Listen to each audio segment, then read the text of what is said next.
kesempatan ini saya akan mempresentasikan tentang OJK dukung peningkatan sektor jasa keuangan selama 2022 dan perkuat daya tahan serta integritas pada 2023. Dan video presentasi ini saya buat untuk memenuhi nilai UAS saya di mata kuliah pasar dan lembaga.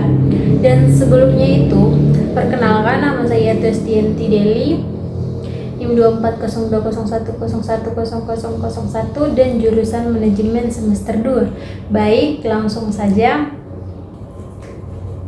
Kondisi pasar modal di Indonesia merujuk pada keadaan dan dinamika yang terjadi di pasar tempat sekuritas seperti saham, obligasi, dan instrumen keuangan lainnya diperdagangkan. Secara umum, pasar modal berperan dalam menyediakan akses pendanaan bagi perusahaan dan pemerintah, sekaligus memberikan peluang investasi bagi masyarakat. Pasar modal di Indonesia diatur oleh Otoritas Jasa Keuangan atau OJK dan Bursa Efek Indonesia atau BEI.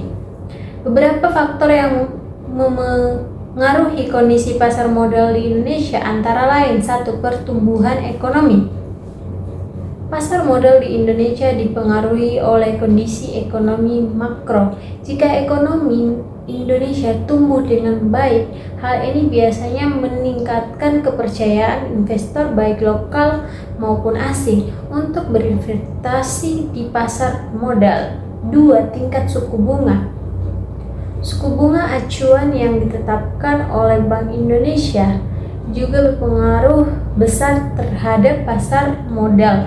Jika suku bunga rendah, biasanya investor akan mencari instrumen investasi yang lebih beresiko seperti saham. 3. Kinerja perusahaan tercatat.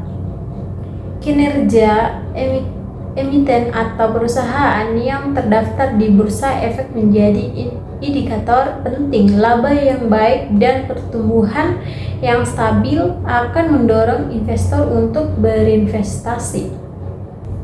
4. Sentimen pasar. Sentimen pasar yang sering dipengaruhi oleh berita domestik dan internasional dapat mempengaruhi naik turunnya indeks saham. Misalnya, ketegangan politik, kebijakan pemerintah, atau peristiwa internasional dapat memicu volatilitas harga saham. 5. Regulasi dan kebijakan pemerintah. Pemerintah Indonesia melalui OJK dan BEI berusaha untuk menciptakan pasar modal yang transparan dan adil. Kebijakan yang baik seperti insentif pajak atau kebijakan yang mendukung pertumbuhan sektor tertentu dapat merangsang kegiatan di pasar modal. 6. Pelonggaran investasi. Banyak investor asing yang berpartisipasi di pasar modal Indonesia, terutama di saham. Keputusan investor asing dipengaruhi oleh faktor global dan keadaan ekonomi Indonesia. Perubahan dalam arus investasi asing bisa memengaruhi kinerja pasar. 7. Perkembangan teknologi. Kemajuan teknologi termasuk platform trading online juga memengaruhi pasar modal Indonesia dengan membuatnya lebih mudah diakses oleh investor retail. 8. Indeks harga saham gabung atau IHSG.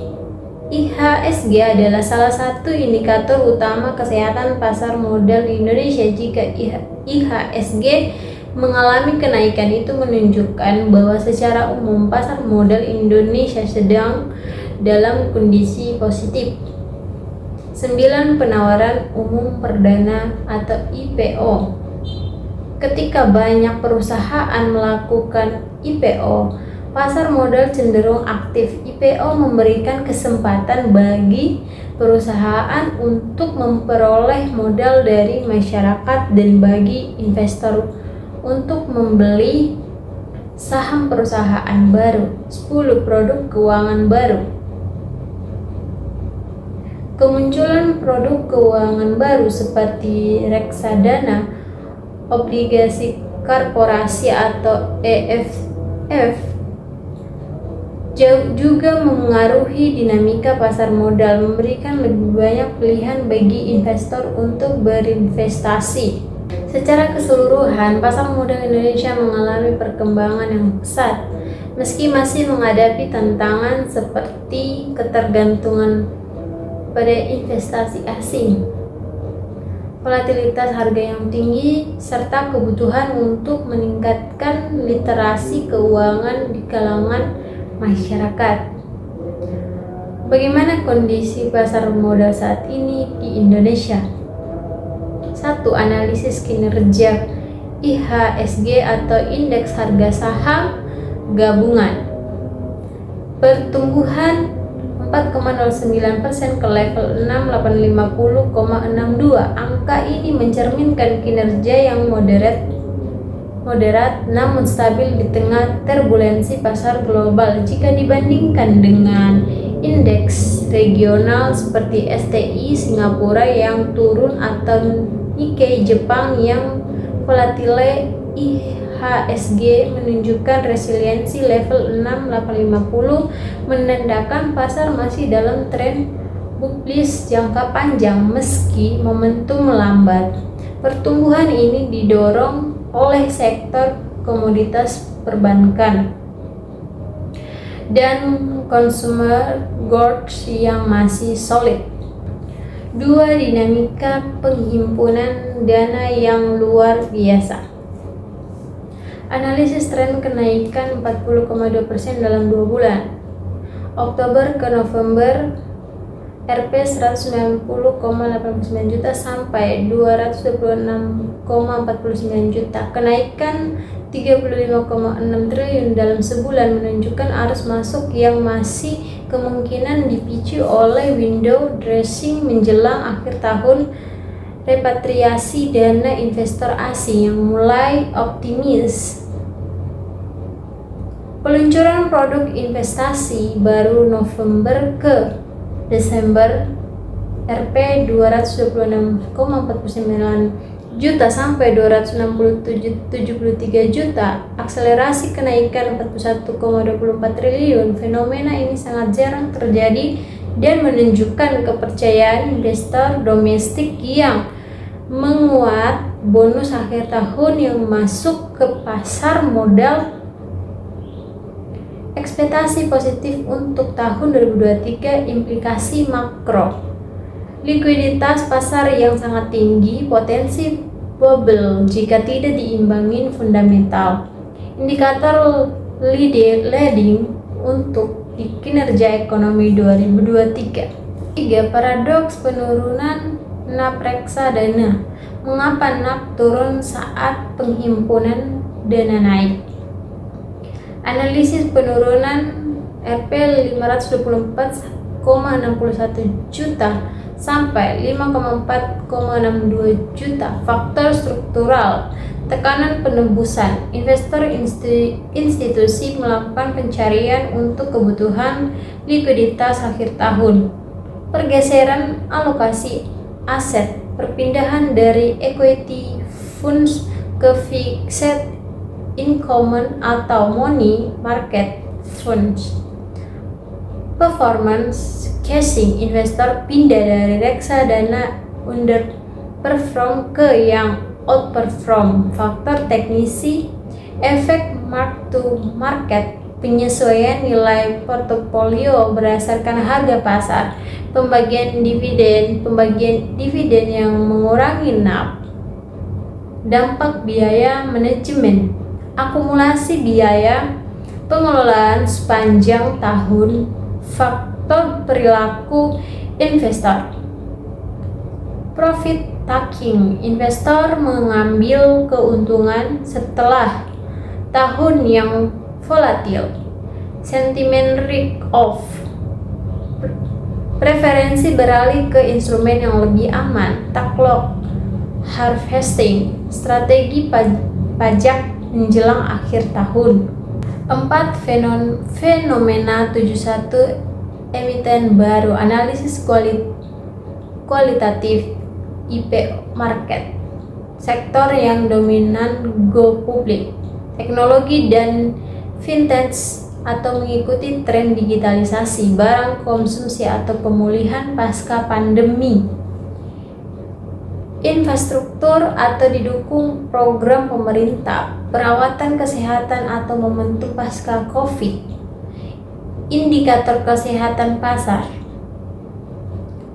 Supply pipeline yang sehat, banyak perusahaan siap go public, selera investor, demand yang kuat untuk saham baru, regulatory support, kemudahan regulasi dari OJK, kedalaman pasar, pasar mampu menyerap penawaran baru. 5. Konteks makroekonomi dan global. Faktor global yang berpengaruh. Angin sakal atau angin sakal. Kebijakan hawkish Fed dengan kenaikan suku bunga agresif. Konflik Rusia Ukraina yang mempengaruhi komoditas, kebijakan nol Covid Cina yang mengganggu rantai pasokan, resesi global yang mengancam angin belakang atau angin segar, harga komoditas yang masih tinggi atau menguntungkan Indonesia, pemulihan ekonomi domestik yang solid, inflasi Indonesia yang relatif terkendali, defisit transaksi berjalan yang membaik, faktor domestik positif, pertumbuhan ekonomi yang stabil di atas 5%, kebijakan fiskal yang ekspansif, program infrastruktur yang berlanjut, sektor digital yang terus tumbuh, tantangan normalisasi kebijakan moneter atau BI, tekanan inflasi impor, ketergantungan pada komoditas, isu geopolitik regional, implikasi down outlook jangka pendek Q1 sampai kurang Q2 2023, konsolidasi IHSG di kisaran 6.700 sampai 7.000, rotasi sektor dari growth ke value stock, volatilitas tinggi mengikuti sentimen global jangka menengah 2023, potensi outperform jika kondisi global membaik. Sektor komoditas dan finansial masih menarik, resiko koreksi jika terjadi capital outflow. Rekomendasi strategis untuk investor retail, diversifikasi dan dollar cost averaging. Untuk institusi, fokus pada quality stock dan defensif sectors. Untuk pemerintah menjaga konsistensi kebijakan dan reformasi struktural. Kondisi pasar ini mencerminkan ekonomi Indonesia yang sedang dalam fase transisi dari recovery menuju normalisasi dengan fundamental yang solid, namun masih rentan terhadap shock eksternal. Nah, sekarang kondisi perbankan di Indonesia merujuk pada keadaan sektor perbankan di negara ini, termaksud kinerja bank-bank yang beroperasi, regulasi yang mengaturnya, serta tantangan dan peluang yang ada. Sektor perbankan di Indonesia sangat vital karena menjadi tulang punggung perekonomian negara, menyediakan berbagai produk dan layanan keuangan, serta mendukung pertumbuhan ekonomi. Berikut adalah beberapa faktor yang memengaruhi kondisi perbankan di Indonesia. 1. Stabilitas sistem perbankan. Otoritas Jasa Keuangan atau OJK dan Bank Indonesia atau BI tanggung jawab dalam menjaga stabilitas sistem perbankan. Bank Indonesia berperan dalam mengatur kebijakan moneter, sedangkan OJK mengawasi kegiatan perbankan agar tetap sehat dan terhindar dari risiko sistemik. Pada umumnya, perbankan Indonesia cukup stabil dengan rasio kecukupan modal atau CAR yang biasanya di atas standar internasional. Bank-bank besar seperti Bank Mandiri, Bank BRI, Bank BCA, dan Bank Negara Indonesia atau BNI memiliki peran penting dalam menjaga kestabilan ini. 2. Pertumbuhan kredit. Kredit perbankan menjadi indikator penting dalam kondisi perbankan. Selama beberapa tahun terakhir, sektor perbankan di Indonesia mengalami pertumbuhan yang stabil dan pemberian kredit, meskipun ada penurunan signifikan pada tahun-tahun yang dipengaruhi oleh pandemi COVID-19. Kredit konsumsi, kredit korporasi, dan kredit perumahan adalah beberapa sektor utama yang didorong oleh bank-bank di Indonesia. Bank-bank di Indonesia juga mengembangkan produk kredit digital untuk meningkatkan akses keuangan, terutama untuk segmen mikro, kecil, dan menengah. 3. NPL atau kredit bermasalah atau kredit bermasalah. NPL adalah salah satu indikator kesehatan bank. NPL yang tinggi menunjukkan bahwa banyak kredit yang gagal bayar yang bisa menjadi masalah bagi perbankan. Namun, Indonesia relatif berhasil menjaga NPL tetap rendah dibandingkan negara lain, meskipun terkadang ada lonjakan NPL di masa-masa krisis. OJK mengawasi dan memberikan pedoman kepada bank untuk menjaga NPL agar tidak melebihi batas yang wajar, biasanya sekitar 5%. 4. Digitalisasi perbankan. Salah satu tren besar yang memengaruhi sektor perbankan di Indonesia adalah digitalisasi. Banyak bank yang mulai mengembangkan aplikasi mobile banking dan layanan perbankan berbasis teknologi untuk meningkatkan efisiensi dan aksesibilitas bagi nasabah. Fintech atau teknologi finansial juga semakin berkembang dan berkolaborasi dengan bank-bank untuk menyediakan layanan digital seperti pinjaman peer-to-peer atau P2P, pembayaran digital, dan investasi. Kehadiran super app seperti Gojek dan Tokopedia juga membuka peluang bagi perbankan untuk berintegrasi dengan ekosistem digital. 5. Kebijakan pemerintah dan OJK. Kebijakan moneter BI dan kebijakan suku bunga.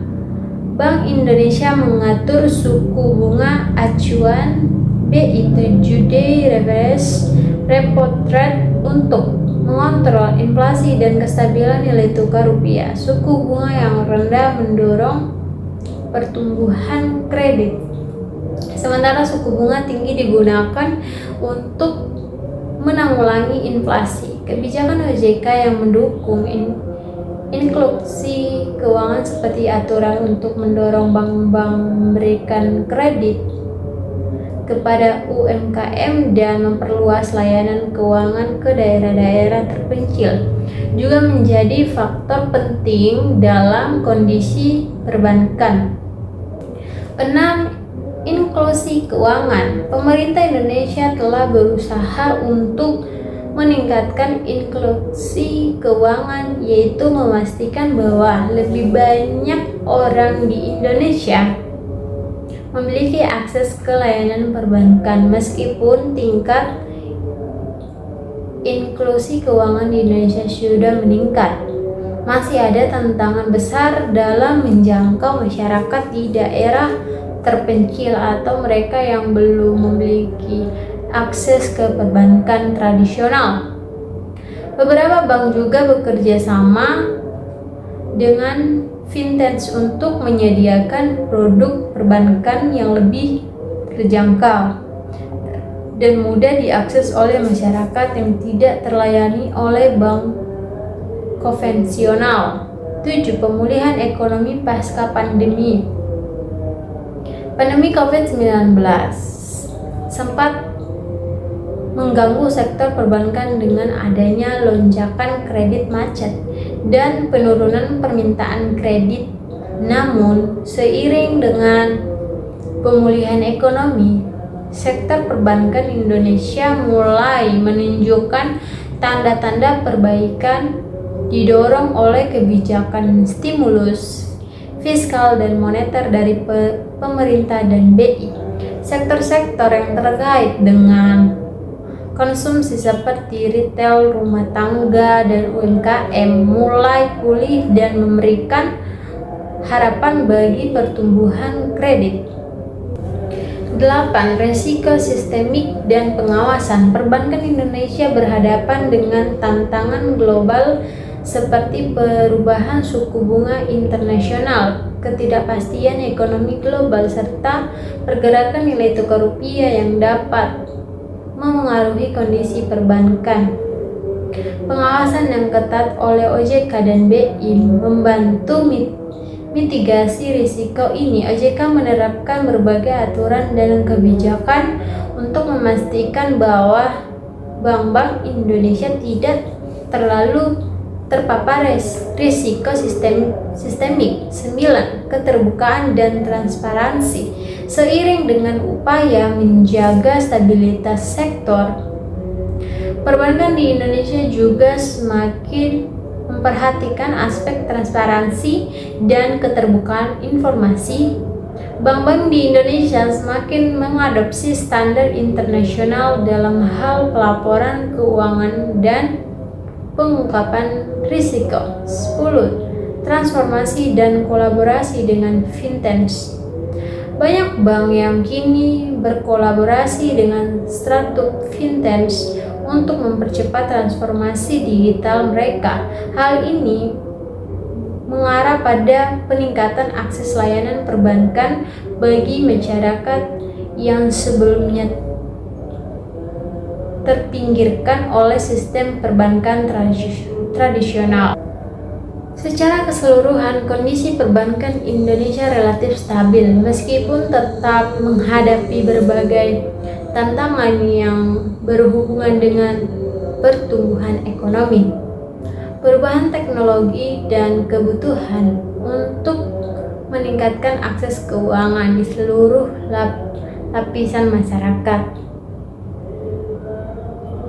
Kondisi perbankan di Indonesia pada akhir 2022 menunjukkan momentum pemulihan yang sangat solid dengan indikator kesehatan yang menggembirakan. Berikut analisis detail kondisi perbankan tersebut. 1. Analisis pertumbuhan kredit yang kuat. Tren pertumbuhan kredit total evolusi kredit September sampai November 2022. September 6,275 triliun, Oktober 6,334 triliun, naik 59 triliun, November 6,347 triliun, naik 13 triliun. Pertumbuhan YO 11,16% signifikasi. Ini adalah level pertumbuhan kredit tertinggi dalam beberapa tahun terakhir, menunjukkan apetitet perbankan yang meningkatkan menyalurkan kredit, refleksi dari confidence yang pulih terhadap kualitas debitur.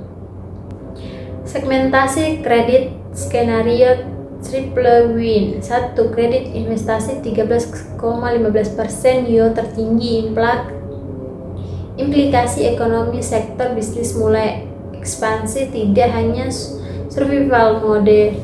Sektor driver manufaktur infrastruktur, teknologi, dan energi terbarukan. Forward looking, indikator leading untuk pertumbuhan ekonomi 2023 sampai 2024. Dampak kebijakan program pemerintah untuk mendorong investasi mulai berbuah. 2. Kredit modal kerja 11,27% YoY. Keyakinan bisnis perusahaan optimis untuk ekspansi operasional, pemulihan rantai pasokan, normalisasi rantai pasok global, kebutuhan modal kerja, peningkatan aktivitas perdagangan dan produksi, pemulihan UMKM, sektor mikro kecil menengah mulai bangkit. 3. Kredit konsumsi 9,10% YoY paling menderat. Sentimen konsumen masyarakat masih berhati-hati dalam spending. Permintaan terpendam, akumulasi kebutuhan konsumsi yang tertunda.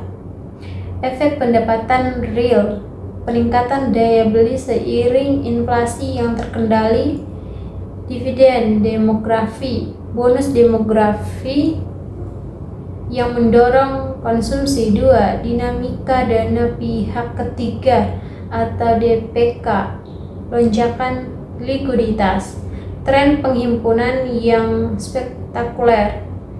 Evolusi DPK September sampai November 2022. September 7,647 triliun, Oktober 7,927 triliun, naik 280 triliun, November 7,974 triliun, naik 47 triliun. Pertumbuhannya 8,78%. Faktor pendorong, faktor struktural. Formalisasi ekonomi, peningkatan inklusi keuangan pasca pandemi, adopsi perbankan digital, kemudahan akses perbankan digital, transfer pemerintah, program bantuan sosial yang menyalurkan melalui bank, arus masuk pengiriman uang, kiriman TKI yang meningkat, faktor siklus. Efek musiman, akumulasi dana menjelang akhir tahun, bonus season, THR dan bonus perusahaan, realokasi investasi, flight to safety dari pasar modal ke deposito, cooperator accounts, manajemen perusahaan, parkring dana di bank. 3. Indikator kesehatan bank, kekuatan luar biasa. A. Permodalan atau kecukupan modal. KAR 25,49%. Analisis mendalam. Benchmark global jauh di atas minimum Basel 8% dan BI 8%. Perbandingan regional tertinggi di ASEAN. Kapasitas penyangga bank mampu menyerap shock hingga 17,49% sebelum mencapai minimum kapasitas pertumbuhan kapital yang cukup untuk mendukung ekspansi kredit agresif. Strategi implikasi, bank bisa lebih agresif dalam risk taking, ruang untuk akuisisi dan ekspansi bisnis, daya tahan tinggi terhadap penurunan ekonomi, kredibilitas internasional yang kuat. B. Likuiditas atau likuiditas yang melimpah. 1. AL atau DPK 30,42% meningkat interprestasi. Bank memiliki kelebihan likuiditas yang signifikan. Alat liquid mencakup kas, SBI, SUN, dan penempatan antar bank. Kemampuan untuk memenuhi penarikan dana nasabah sangat tinggi. Ruang untuk ekspansi kredit tanpa stres funding. 2. Signifikansi AL atau NCR 134,97% meningkat.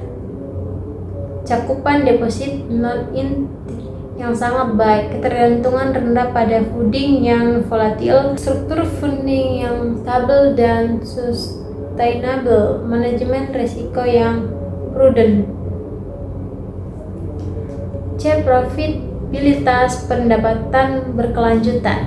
1. Analisis deep dive NIM 4,70% stabil, level optimal, sweet spot antara kompetitif dan profitable. Lingkungan suku bunga bank mampu mempertahankan rate di tengah kenaikan suku bunga. Manajemen aset liabilitas, kekuatan penempatan harga yang baik, posisi kompetitif, efisiensi intermediasi yang sehat. 2. ROA 2,47%, sedikit turun dari September. Analisis kontekstual, proses normalisasi turun dari level pandemi menuju sustainable level. Pertumbuhan basis aset ROA turun karena demoniaur atau aset tumbuh cepat. Pendapatan berkualitas masih di atas rata-rata pasar negara berkembang 1,5-2%. Paduan ke depan, tren masih positif untuk jangka menengah. Manajemen risiko kredit, peningkatan yang luar biasa.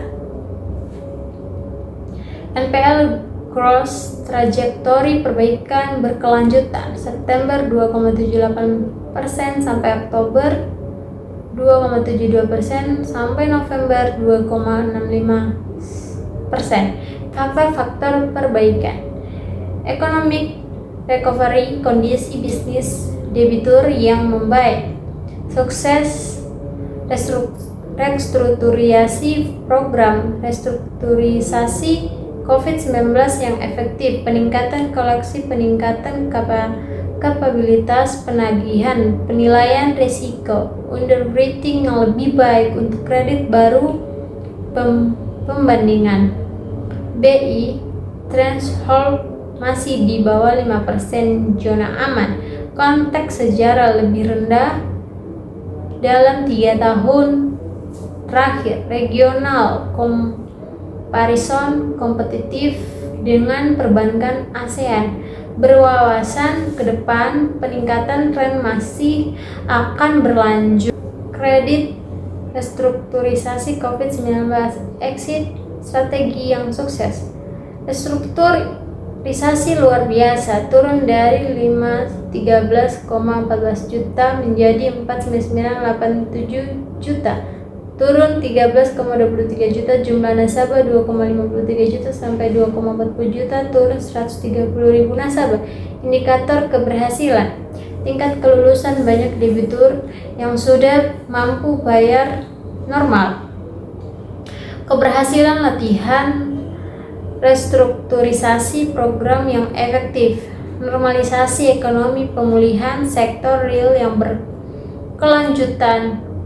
Manajemen bank, strategi keluar yang dikelola dengan baik. 5. Manajemen resiko valuta asing, DPN atau posisi devisa net 1,32% sampai 2,05%. Perspektif manajemen resiko, batas peraturan masih jauh di bawah 20% atau sangat aman. Natural hedging, peningkatan eksposur USD berjalan dengan economic recovery. Opportunity cost, bank mulai take position untuk benefit dari USD appreciation. Diversifikasi mengurangi risiko konsentrasi di rupiah. 6. Implikasi makroekonomi dan outlook. Transmisi kebijakan moneter, kredit channel berfungsi optimal dengan pertumbuhan kredit yang robust. Interest rates pas strong, bank responsif terhadap perubahan BI rate. Manajemen likuiditas, kelebihan likuiditas memberikan kebijakan fleksibilitas kontribusi terhadap pertumbuhan ekonomi. Pengganda investasi kredit, investasi akan meningkatkan produktivitas. Dukungan konsumsi, kredit konsumsi mendukung permintaan domestik UMKM financing, kredit modal kerja untuk inclusive growth, implikasi stabilitas keuangan, systemic risk very low dengan indikator kesehatan yang excellent, proactively, pertumbuhan kredit yang sustainable, tidak bubble, resiko penularan minimal dengan penyangga modal yang tinggi. 7. Tantangan dan resiko ke depan. Potensi hambatan. Resiko resesi global, dampak terhadap ekspor dan komoditas, siklus suku bunga, potensi peningkatan biaya dana, intensifikasi persaingan, tekanan terhadap margin, perubahan regulasi, kemungkinan memperketat peraturan, keberhati-hatian, rekomendasi strategis untuk perbankan, menjaga manajemen risiko yang bijaksana meski kondisi membaik, diversifikasi portfolio untuk mengurangi risiko konsentrasi, investasi teknologi untuk efisiensi operasional, memperkuat sumber daya manusia untuk transformasi digital. Untuk regulator, kebijakan moralisasi, normalisasi bertahap, memantau ketat terhadap kualitas aset, mendorong inovasi sambil menjaga stabilitas, memperkuat kerangka kerja makro prudensial. Kesimpulan, kondisi perbankan Indonesia pada November 2022 berada pada posisi Goldilocks, skenario pertumbuhan yang kuat, risiko yang terkendali, dan kesehatan yang excellent. Ini menjadi fondasi yang solid untuk mendukung pertumbuhan ekonomi nasional di tahun-tahun mendatang. Selanjutnya yaitu kondisi industri keuangan non-bank atau IKNB Indonesia pada akhir 2022 menunjukkan pemulihan bertahap dengan segmentasi yang beragam. Berikut analisis mendalam kondisi IKNB tersebut. 1. Sektor asuransi, pemulihan gradual namun belum optimal. Analisis pertumbuhan premi asuransi, tren bulanan September sampai November 2022. September 232,16 triliun, Oktober 255,20 triliun, naik 23,04 triliun atau 9,9%, November 280,24 triliun, naik 25,4 triliun atau 9,8%. Pertumbuhan YoY 0,44%. Interpretasi mendalam. Faktor penghambatan pertumbuhan. Sentimen konsumen masyarakat masih prioritas kebutuhan dasar overproteksi. Daya beli yang belum sepenuhnya pulih pasca pandemi. Penetrasi produk, tingkat literasi asuransi yang masih rendah sekitar 2,8%, tekanan persaingan ketat antara perusahaan asuransi. Indikator momentum positif. Pertumbuhan berurutan. Pertumbuhan bulanan yang konsisten menunjukkan tren positif. Recovery trajectory, meski lambat, arah pemulihan sudah clear. Inovasi produk, diversifikasi produk digital dan mikro insurance. Pemerintah, perusahaan mulai menambah coverage untuk karyawan, analisis berwawasan ke depan. Q1 kurang Q2 2023 diperkirakan akan melihat akselerasi pertumbuhan. Sektor asuransi kesehatan jiwa berpotensi mengungguli digitalisasi akan menjadi key driver pertumbuhan modal berbasis resiko atau RBC. Kekuatan modal luar biasa. Asuransi jiwa 324,34%, asuransi umum 479,88%. Analisis signifikasi. Minimum peraturan kedua, segmen jauh di atas 120% sangat sehat, tolak ukur global tertinggi di kawasan Asia Tenggara. Penyerapan guncangan, mampu bertahan terhadap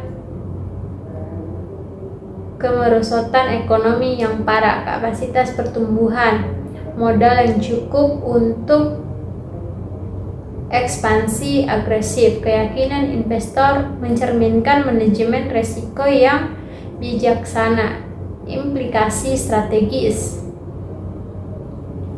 Perusahaan asuransi bisa lebih agresif dalam underwriting, ruang untuk inovasi produk dan ekspansi geografis, daya saing tinggi untuk merger dan akuisisi, kredibilitas untuk partnership dengan bank dan fintech.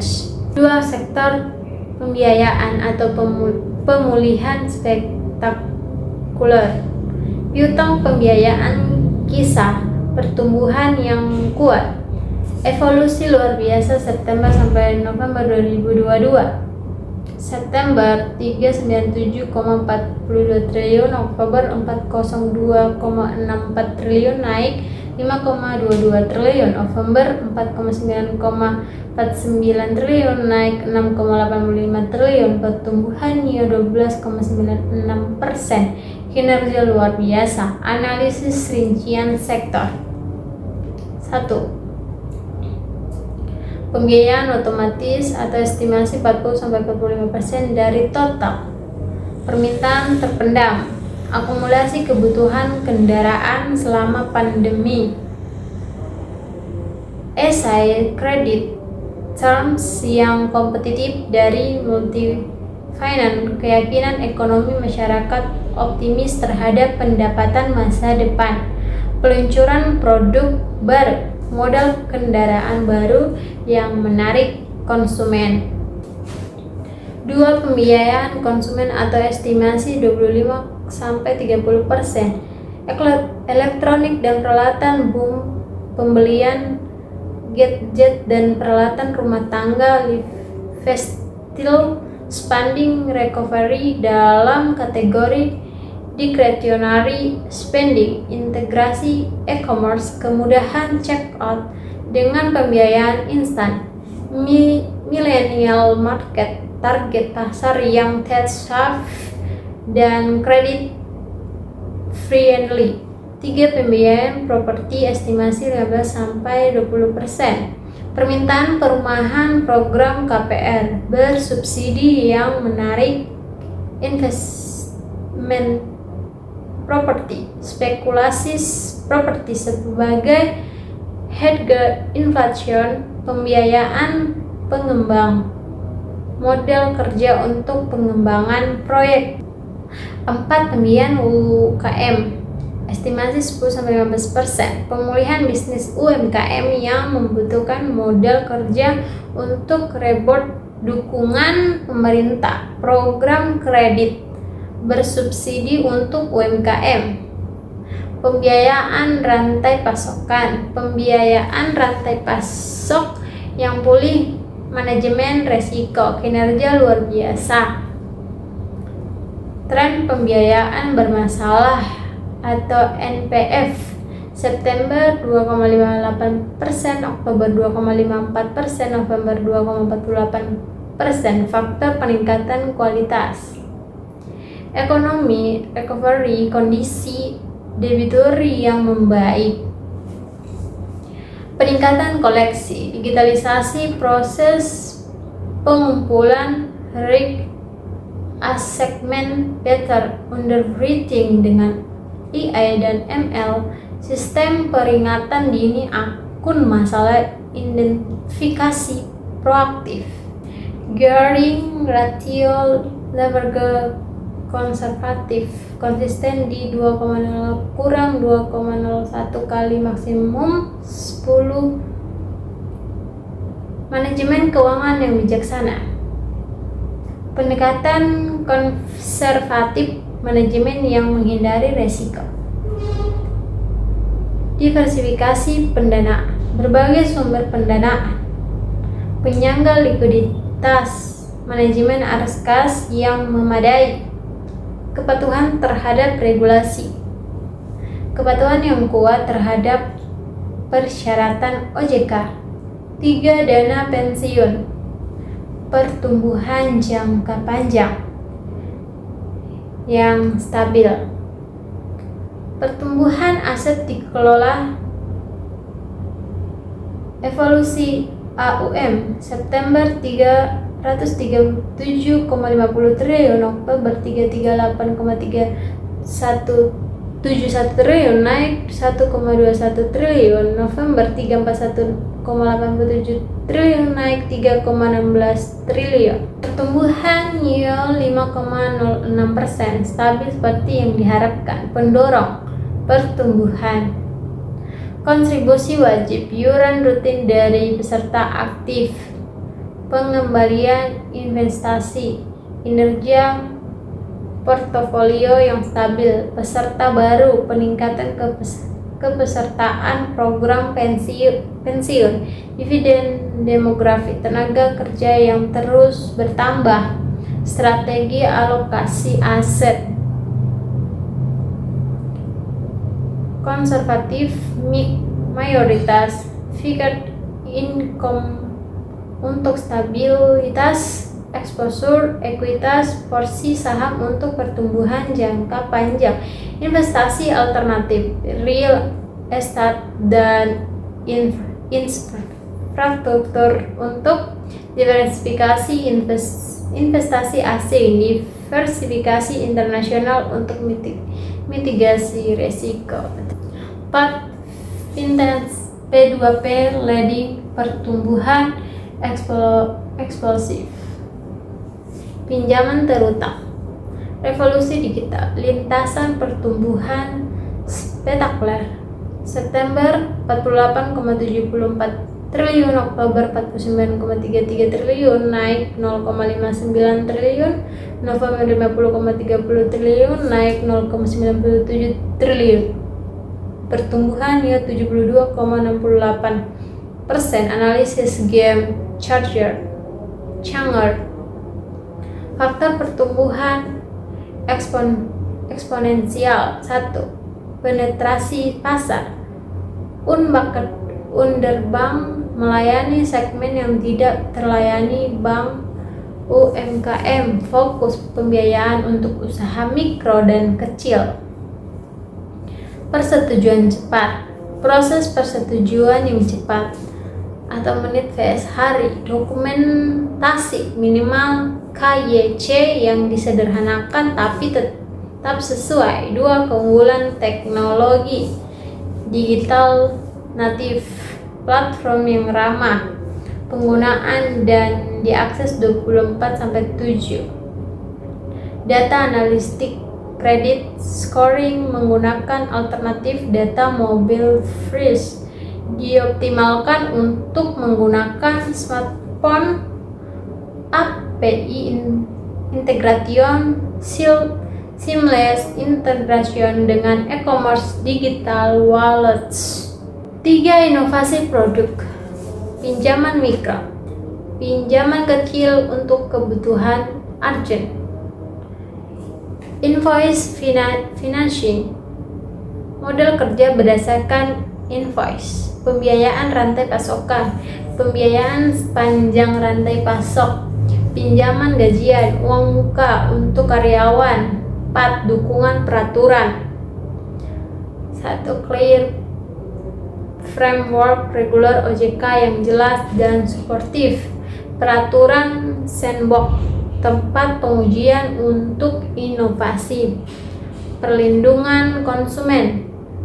kerangka kerja yang menyeimbangkan inovasi dengan perlindungan, pertimbangan resiko untuk vintage, resiko kredit, tingkat gagal bayar yang lebih tinggi, membubarkan pinjaman tradisional, resiko peraturan, potensi pengetatan peraturan, resiko persaingan, banyak pemain masuk industri, resiko teknologi, keamanan siber dan masalah privasi data, systemic risk, interconnectedness dengan ekosistem digital. 5.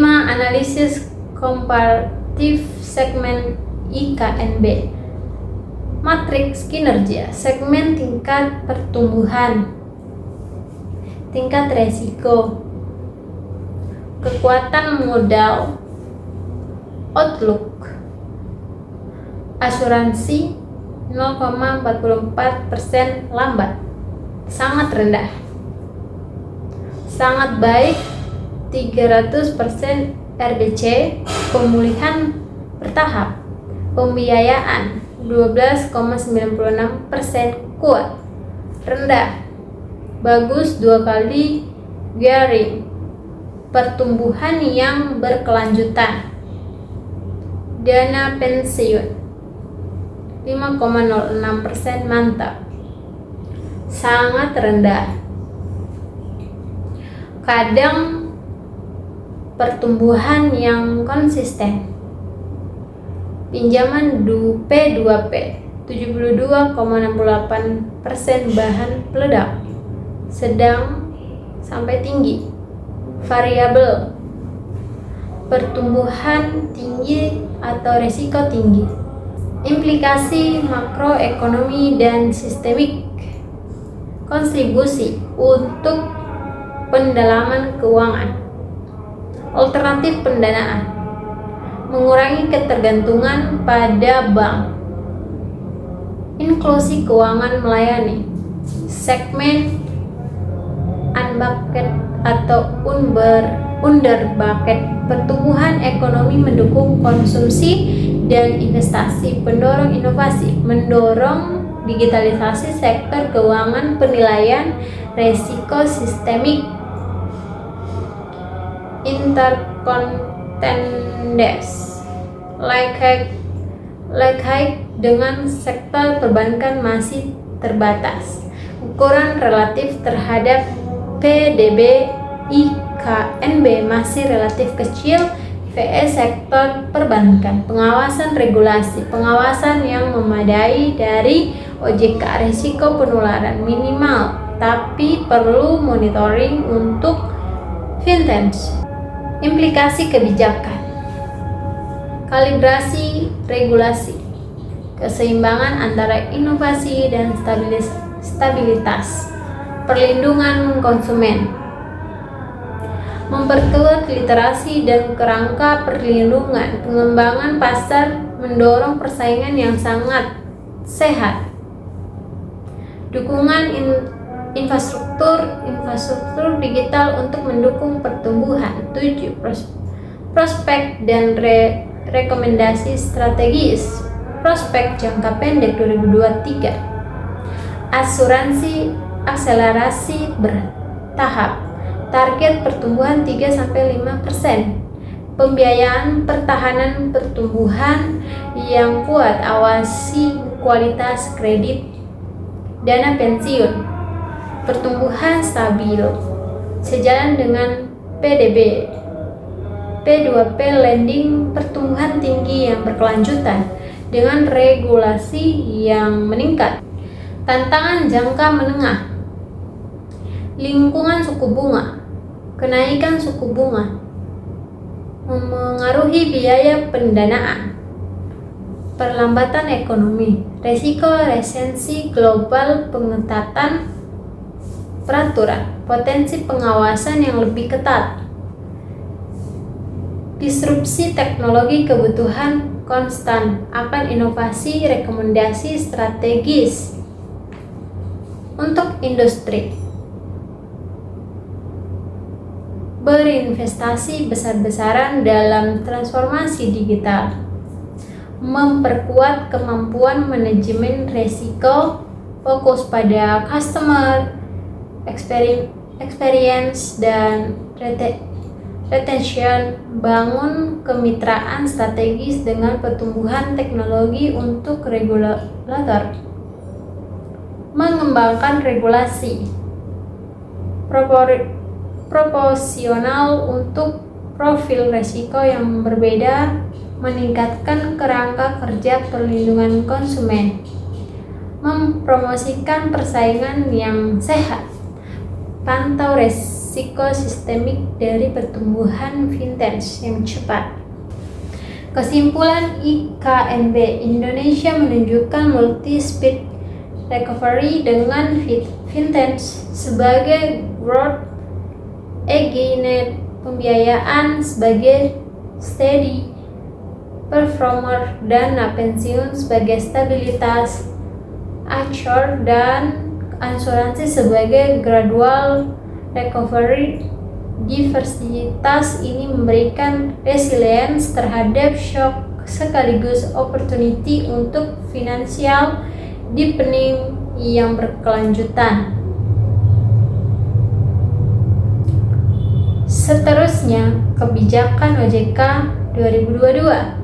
1. Mitigasi risiko eksternal. Konteks risiko global 2022 tahun 2022 ditandai oleh berbagai guncangan eksternal yang memerlukan respon kebijakan yang tepat dari OJK. A. Kebijakan makroprudensial stress testing dan analisis skenario uji stres bank. Uji stres wajib untuk seluruh bank dengan skenario resesi parah. Uji stres asuransi, evaluasi ketahanan perusahaan asuransi terhadap guncangan pasar, analisis lintas sektor, analisis risiko penularan antar sektor keuangan, pendekatan ke depan. Sistem peringatan dini untuk mengidentifikasi potensi risiko. Langkah-langkah penguatan modal, persyaratan buffer, peningkatan buffer konservasi modal untuk bank sistemik, pembatasan dividen, pembatasan pembagian dividen jika rasio modal mendekati minimum, kebijakan retensi, dorongan untuk menahan laba guna memperkuat modal countercyclical buffer, implementasi bertahan buffer modal countercyclical. B. Manajemen resiko valuta asing, pemantauan posisi devisa neto atau PDN, pemantauan ditingkatkan, pemantauan real time PDN seluruh bank, penegakan batas risiko, penegakan ketat batas maksimum PDN 10%, persyaratan lindung nilai wajib, lindung nilai untuk eksposur valuta asing signifikan, peningkatan pelaporan, peningkatan frekuensi pelaporan posisi valuta asing, risiko pembiayaan eksternal, pedoman pinjaman luar negeri, aturan ketat untuk pinjaman luar negeri, ketidaksesuaian mata uang, mitigasi ketidaksesuaian mata uang, buffer likuiditas, persyaratan buffer likuiditas dalam mata uang asing, batas konsentrasi, pembatasan konsentrasi pendanaan dari sumber asing. C. Mitigasi risiko suku bunga, manajemen aset liabilitas, pedoman risiko suku bunga, kerangka kerja komprehensif untuk manajemen risiko suku bunga, pencocokan durasi, persyaratan pencocokan antara durasi aset dan liabilitas, analisis pengembalian, analisis wajib dampak perubahan suku bunga, pengujian sensitivitas, pengujian berkala terhadap guncangan suku bunga. 2. Kebijakan pemulihan ekonomi, langkah peningkatan pelonggaran persyaratan prudensial, penyesuaian LTF atau FTF, pelonggaran loan to value untuk kredit properti, fleksibilitas scoring kredit, penyesuaian parameter scoring kredit, penilaian jaminan, fleksibilitas dalam penilaian jaminan, pedoman restrukturisasi, pedoman diperpanjang untuk restrukturisasi kredit, dukungan sektor spesifik prioritas UMKM, program khusus untuk pembiayaan UMKM, pembiayaan hijau, insentif untuk pembiayaan proyek ramah lingkungan, pembiayaan infrastruktur, kemudahan untuk pembiayaan infrastruktur, pembiayaan ekspor, dukungan khusus untuk pembiayaan ekspor. B. Kerangka dukungan likuiditas sektor perbankan, penyesuaian persyaratan giro wajib minimum, penyesuaian sesuai kondisi, fasilitas pasar antar bank, fasilitas untuk memperdalam pasar antar bank, perdagangan surat utang negara, peningkatan pasar sekunder untuk SUN, pengembangan pasar repo untuk manajemen likuiditas, dukungan likuiditas non-bank, pendanaan perusahaan pembiayaan, peningkatan akses untuk pendanaan multifinance, pedoman investasi asuransi, fleksibilitas investasi untuk perusahaan asuransi, likuiditas dana pensiun, kerangka likuiditas untuk dana pensiun, likuiditas pasar modal, mekanisme market making di pasar modal. C. Koordinasi stimulus ekonomi, koordinasi antar lembaga, optimal kebijakan mix, koordinasi dengan Bank Indonesia dan Kementerian Keuangan, sinergi fisika monetary, penyelarasan kebijakan fiskal dan moneter, dukungan reformasi struktural, dukungan untuk reformasi struktural, timeline pemulihan, pendekatan terkoordinasi untuk waktu kebijakan. 3. Penguat infrastruktur sektor jasa keuangan, modernisasi sistem pembayaran infrastruktural, pembayaran digital, peningkatan real-time gross settlement, upgrade sistem RTGS untuk efisiensi pengembangan pembayaran instan, akselerasi pengembangan pembayaran instan, pembayaran lintas negara, kerangka untuk pembayaran antar negara, persiapan mata uang digital bank sentral, riset dan persiapan untuk CBDC, kerangka keamanan pembayaran, standar keamanan siber. Standar keamanan siber wajib untuk penyediaan pembayaran, sistem pencegahan penipuan, deteksi dan pencegahan penipuan yang canggih, perlindungan data yang komprehensif dalam memproses pembayaran, rencana keberlanjutan bisnis, rencana pemulihan bencana, dan kelanjutan bisnis. B. Infrastruktur pasar modal, peningkatan sistem perdagangan, struktur mikro pasar, peningkatan dalam struktur mikro pasar, aturan trading frekuensi tinggi, regulasi untuk perdagangan frekuensi tinggi, mekanisme pemutus sirkuit,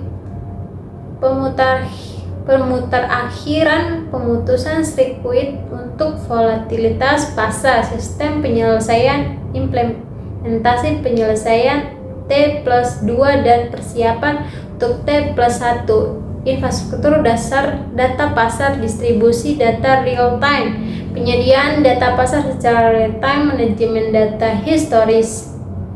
Manajemen data historis yang komprehensif, standarisasi API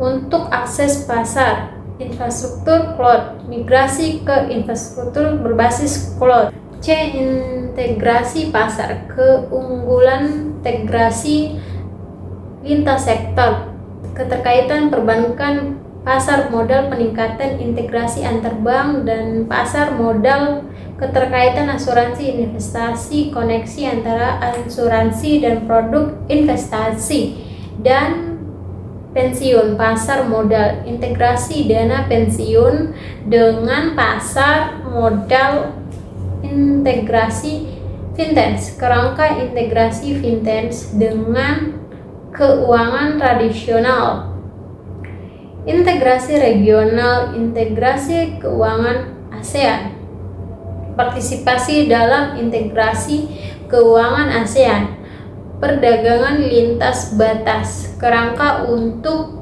perdagangan sekuritas lintas batas, pengakuan mutual, kesepakatan pengakuan mutual dengan regulator regional, harmonisasi standar dengan praktik terbaik regional.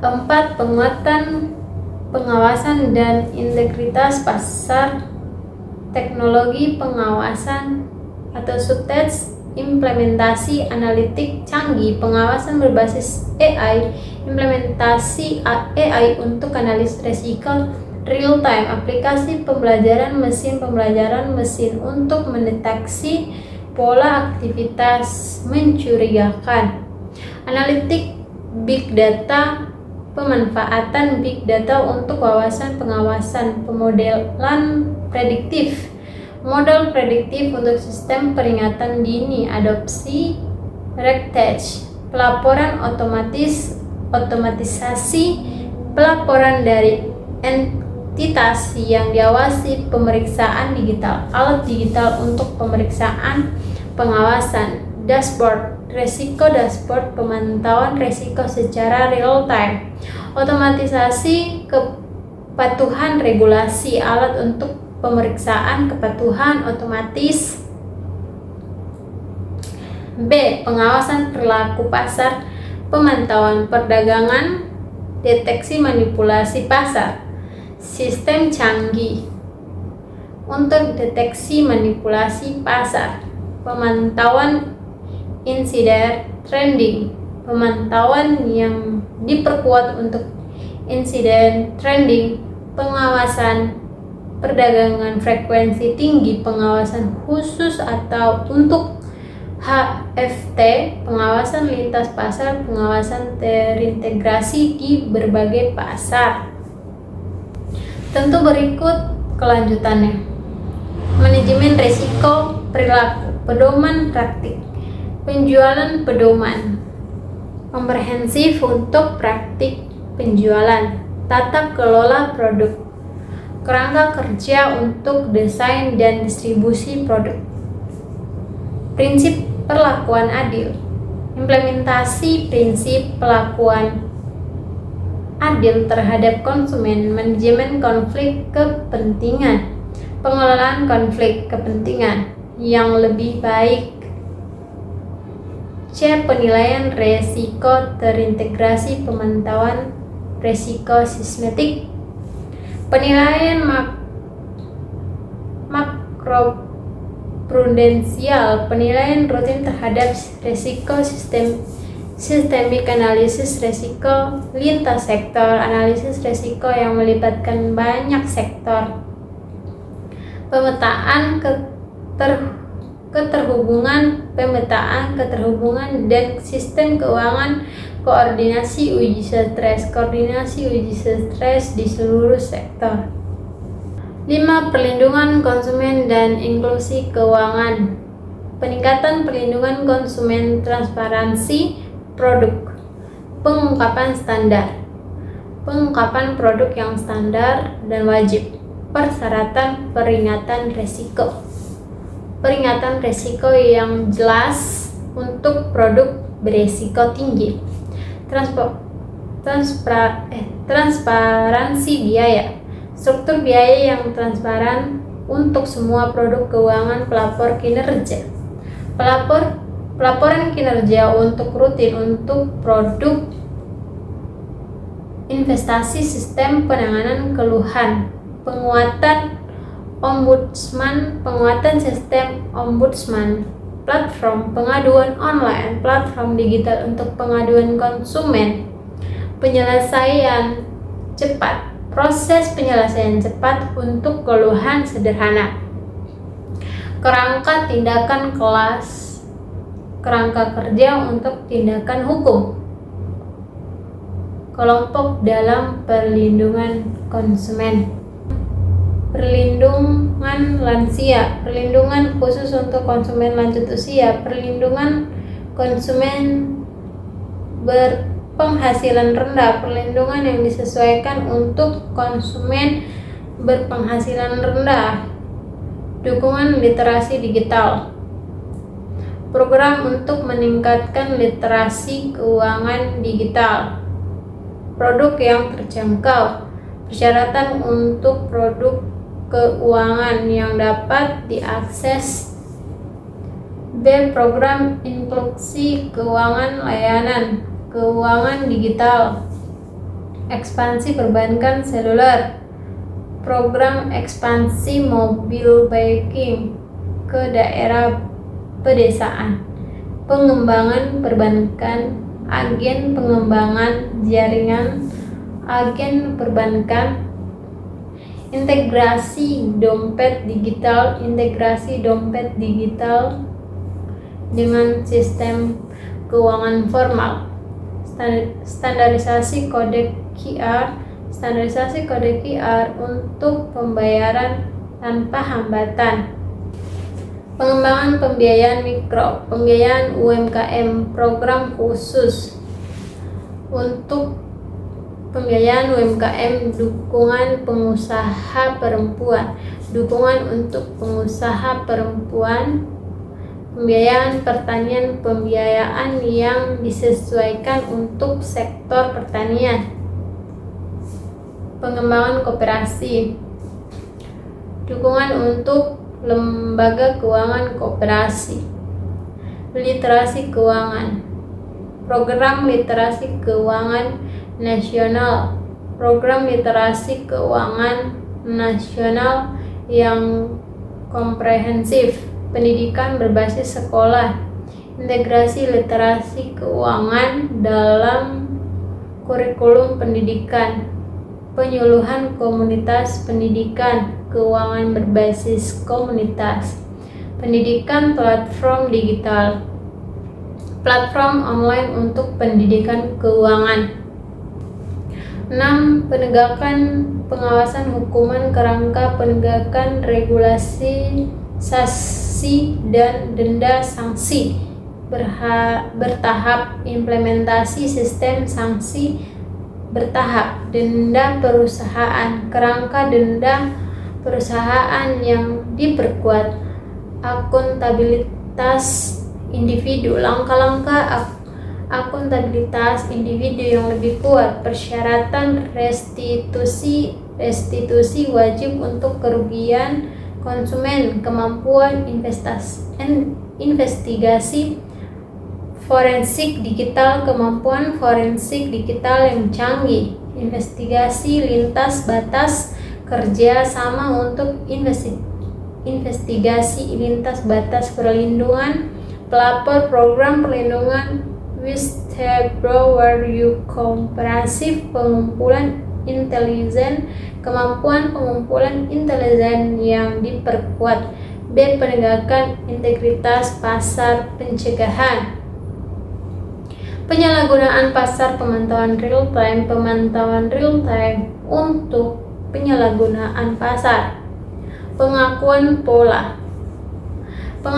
pola berbasis AI untuk aktivitas mencurigakan, analisis lintas pasar, analisis di berbagai pasar untuk pandangan yang komprehensif, kerjasama internasional, kerjasama dengan regulator internasional, penegakan tata kelola perusahaan, efektivitas Dewan Penilaian, dan penegakan efektivitas Dewan Direksi,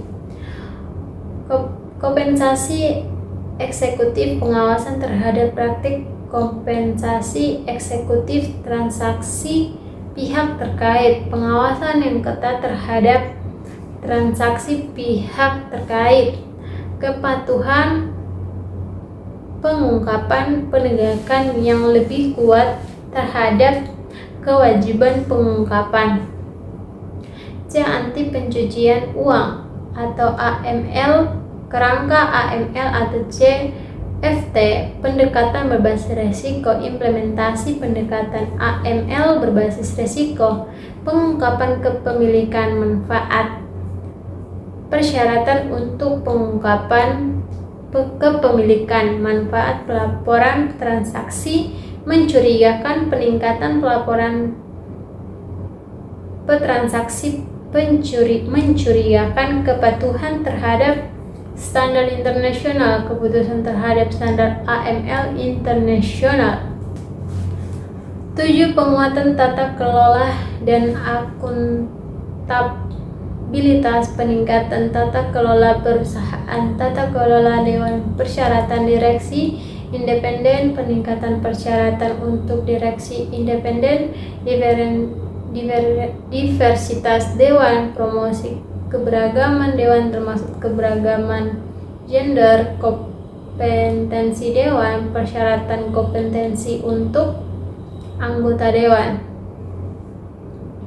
Evaluasi dewan, evaluasi wajib dengan direksi dan pengungkapan hasilnya, tata kelola resiko. Kerangka resiko, kerangka kerja wajib untuk kerangka resiko, persyaratan komite resiko, persyaratan untuk komite resiko, kepala resiko atau CRO wajib untuk institusi signifikan, penilaian budaya resiko dalam organisasi. B. Transparansi dan pengungkapan pelaporan keuangan. Implementasi IFRS, implementasi penuh standar pelaporan keuangan internasional, pelaporan real time, pergerakan menuju pelaporan keuangan real time, pelaporan keberlanjutan, persyaratan untuk pelaporan keberlanjutan, pelaporan digital, pendekatan digital FRIS untuk pelaporan regulasi, pengungkapan publik, pengungkapan informasi material yang lebih baik, pengungkapan ke depan, dorongan untuk pengungkapan yang bersifat proaktif, komunikasi pemangku kepentingan, persyaratan komunikasi dengan pemangku kepentingan yang lebih baik, platform pengungkapan digital, platform digital untuk pengungkapan publik. B. Kerangka aset digital, regulasi kripto, perdagangan aset digital, kerangka untuk perdagangan aset digital, layanan custody, persyaratan untuk layanan kustodi aset digital, perlindungan konsumen dalam perdagangan aset digital, integritas pasar, langkah-langkah untuk menjaga integritas pasar aset digital, mata uang digital bank sentral atau CBDC, riset komprehensif mengenai implikasi CBDC, percontohan program persiapan untuk program percobaan CBDC, lintas batas, riset aplikasi CBDC lintas batas, dampak terhadap stabilitas keuangan, penilaian dampak CBDC terhadap stabilitas keuangan.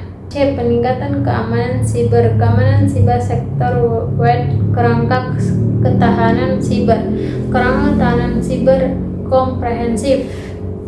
Tanggapan insiden, mekanisme respon insiden yang terkoordinasi, berbagai informasi keamanan siber, platform berbagai informasi keamanan siber, latihan keamanan siber secara rutin untuk kesiapan sektor.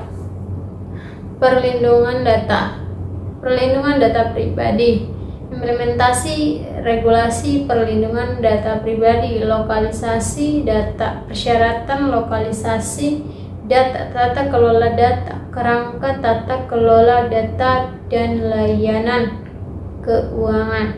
Privasi sejak desain, persyaratan privasi sejak tahap desain dalam pengembangan sistem.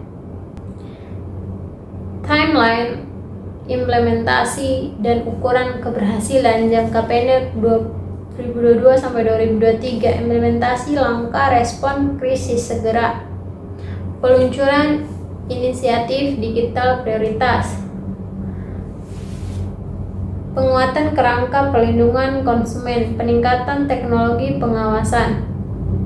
Jangka menengah 2024 sampai 2025, integrasi penuh ekosistem digital, penyelesaian modernisasi infrastruktur, pencapaian target inklusi keuangan, penguatan integrasi regional. Jangka panjang 2026 sampai 2030, posisi kepemimpinan dalam keuangan digital, sistem keuangan yang tahan banting dan kelas dunia, pencapaian inklusi keuangan secara lengkap, kerangka regulasi berbasis praktik terbaik global.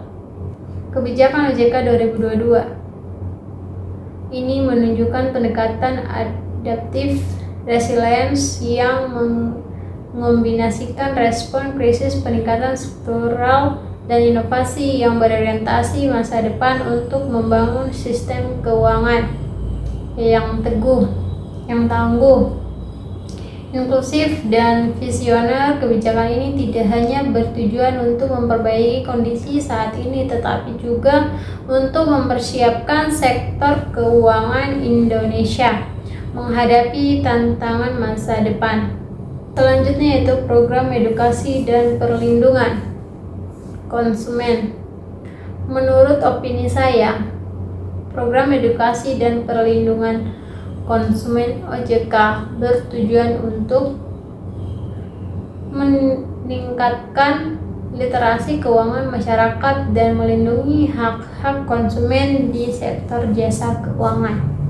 OJK melaksanakan berbagai kegiatan edukasi, sosialisasi, dan pengawasan perilaku usaha untuk memastikan konsumen mendapatkan informasi yang tepat dan perlindungan yang memadai. Dan terakhir yaitu tentang kebijakan OJK 2022. Kebijakan OJK 2022 menurut saya yaitu kebijakan OJK berfokus pada pengaturan dan pengawasan sektor keuangan untuk menjaga stabilitas dan melindungi kepentingan nasabah.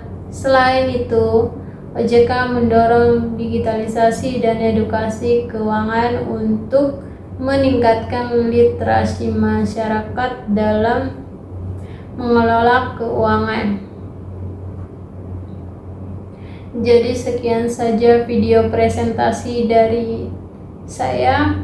Jika ada kesalahan dan kekurangan mohon dimaafkan dan dimaklumin.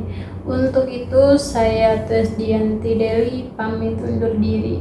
Bye.